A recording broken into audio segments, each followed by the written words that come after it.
નમસ્કાર દર્શક મિત્રો, કરુણા ટોક્સમાં આપનું સ્વાગત છે. વંદે ગૌ માતરમ.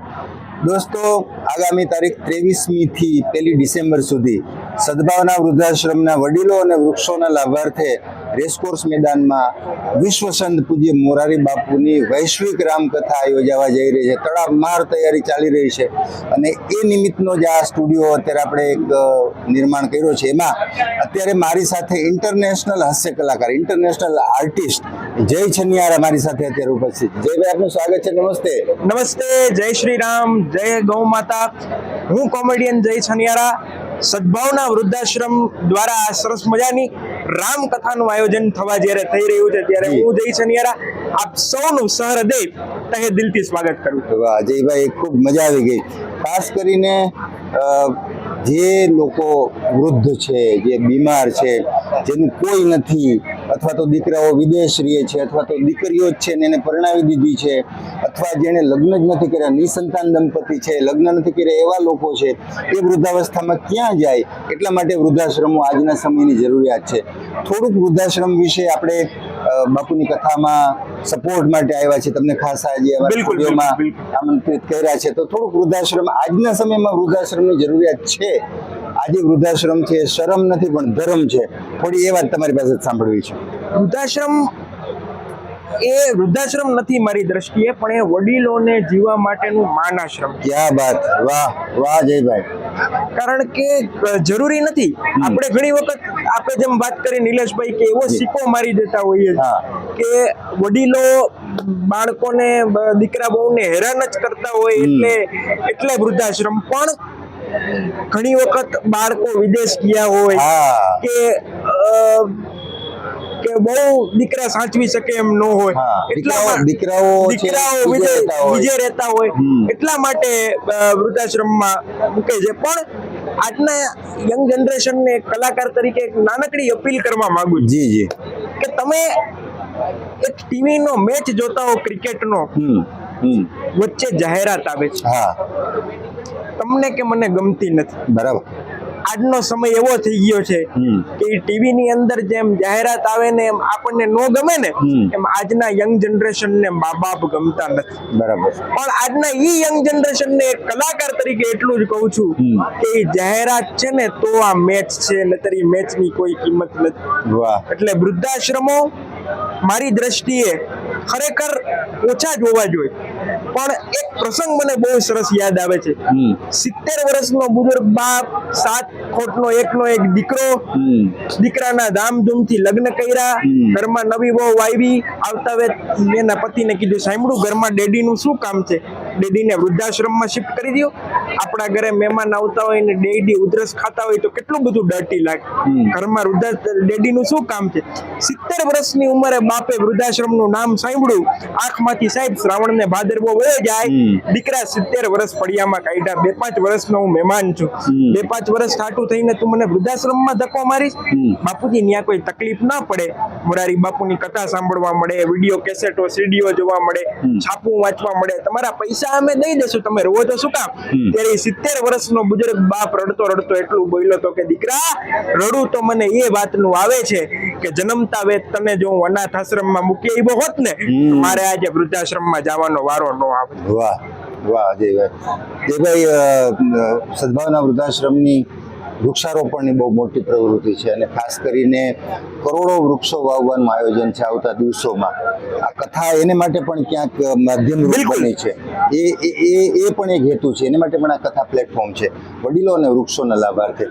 તો વૃક્ષારોપણ માટે અથવા તો પર્યાવરણની શું જરૂર છે? અત્યારે પ્રદૂષણ વધ્યું છે ખૂબ, તો વૃક્ષનું મહત્વ એક કલાકાર તરીકે સ્ટેજ ઉપર આપણે ઘણી વાતો કરતા હોય છે વૃક્ષને લગતી, પર્યાવરણની. તો થોડીક વૃક્ષ વિશે પણ વાત સાંભળવી છે.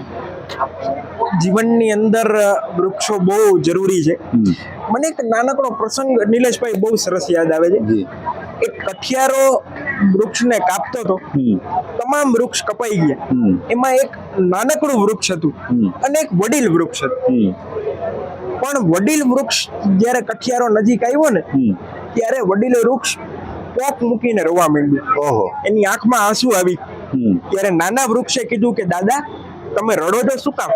હમણાં આપણે કપાઈ જશું એનું તમને રોવું આવે છે ને? ત્યારે એ વડીલ વૃક્ષે બહુ સરસ જવાબ આપ્યો હતો કે ના બેટા, મને એ વાતનું રોવું નથી આવતું કે હમણાં આપણે કપાઈ જશું, પણ રડવું તો મને એ વાતનું આવે છે કે આપણા જો હાથો નો બન્યા હોત ને તો આજે કદાચ આપણે કપાત. વાહ વાહ વાહ વાહ વાહ, ખૂબ સરસ. એટલે માટે મારે કેવું પડે, કવિની ખૂબ સુંદર રચના છે કે છત નહીં રહેતી, દहलीज नहीं रहती, दीवारों दर नहीं रहता, जब घर में बुजुर्ग ना हो तो घर घर नहीं रहता. ક્યા વાત, વાહ. એટલે તમે છે ને નાના ઝાડવા છો તો વૃદ્ધ છે ને એ વૃક્ષનો છાંયો છે. વાહ. તમે તમારા વૃદ્ધને છાયાની જેમ જો સાચવશો ને તો તમારે ક્યારેય તડકો ખાવાનો વારો નહીં આવે. વાહ જયભાઈ વાહ, ખૂબ સરસ. તમે એકદમ પ્રેરણાદાયી વાતો તમે કરો છો. અને ખાસ તો મારે એ દર્શકોને કહેવું છે કે ભાઈ જય છન્યારા, જેને કહેવાય ને કે કેટલી બધી શારીરિક સમસ્યાથી પીડાય છે, જન્મથી જ કેટલી બધી સમસ્યાઓ, કેટલા બધા ઓપરેશન, કેટલું બધું દવાખાનું ખેડવું, દવા, એની વચ્ચે પણ એકદમ હોશથી, એકદમ મોજથી જીવે છે.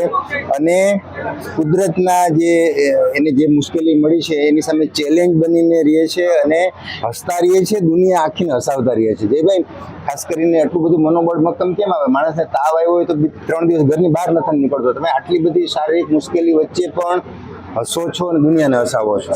મેં મારી જિંદગીનો એક જ ગુરુ મંત્ર બનાવ્યો છે, એ દર્શકોને કહેવા માંગીશ કે अपनी तकलीफ अपने हौसले को ये कभी मत दिखाओ कि तुम्हारी तकलीफ कितनी बड़ी, बल्कि अपनी तकलीफ को ये दिखाओ कि तुम्हारा हौसला कितना बड़ा है. क्या बात, वाह. पर्दा बंद हो जाने के बाद कलाकारनी वेदना बेद लिटी में कहूं છું જી. पर्दा बंद हो जाने के बाद खत्म हो जाते हैं तमाशे सारे और तब जी भरकर रोते हैं दूसरों को हंसाने वाले. વાહ ભાઈ વાહ, ક્યા બાત હે, વાહ. જયભાઈ, ખૂબ સરસ વાતો કરો છો. અચ્છા, બાપુની કથા, સદભાવના, વડીલો, વૃક્ષો, સરસ બધી વાતો થઈ. હવે પૂજ્ય બાપુની કથા, વિશ્વસંત મોરારી બાપુની કથા. જી. કથા માટે તો તમે વારંવાર સ્ટેજ ઉપર ઘણું સારું બોલો છો, બાપુ માટે પણ બોલો છો. થોડી કથા વિશે વાત કરજો. વાહ, વિશ્વ વંદનીય મોરારી બાપુની કથા થવા જઈ રહી છે રાજકોટની અંદર. કેવો સરસ મજાનો શબ્દ છે નિલેશભાઈ. જી. કથા. કથાનું ઊંધું કરો ને તો થાક થાય. હા. માણસ જીવનનો થાક ઉતારવો હોય ને ત્યારે કથામાં આવવું પડે. વાહ, બાકી યાદ રાખજો, ઘરેથી મંદિરે દર્શન કરવા જાઓમાં મિનિટ ખાલી 10 થાય, પણ એ વિચાર આવતા આવતા જિંદગીના વર્ષો વયા. ક્યા બાત, વાહ વાહ. એટલે હું એટલું જ કહેવા માંગીશ કે આપ સૌ સાથે મળી આપણી ઘરે જ્યારે આ ગંગા આવી છે બાપુ રૂપી, ત્યારે આપ સૌ સાથે મળીને એનો લાભ લેજો. અને તમારી જિંદગીના પહેલા 5 વર્ષ જે મા બાપ તમને આંગળી પકડી અને સ્કૂલના દરવાજા સુધી મૂકી ગયા છે, એ જ મા બાપને એમની જિંદગીના છેલ્લા 5 વર્ષ આંગળી પકડી અને કથા મંડપના દરવાજા સુધી મૂકી આવજો. કોમેડિયન જય છન્યારાના જય શ્રી રામ.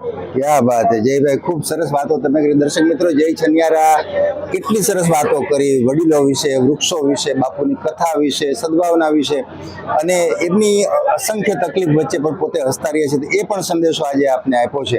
ફરી પાછા કોઈ નવા વિષય સાથે, નવા વિષયના નિષ્ણાતો સાથે મુલાકાત કરશું. ત્યાં સુધી રજા આપશો. નમસ્કાર. નમસ્કાર. જય સિયારામ.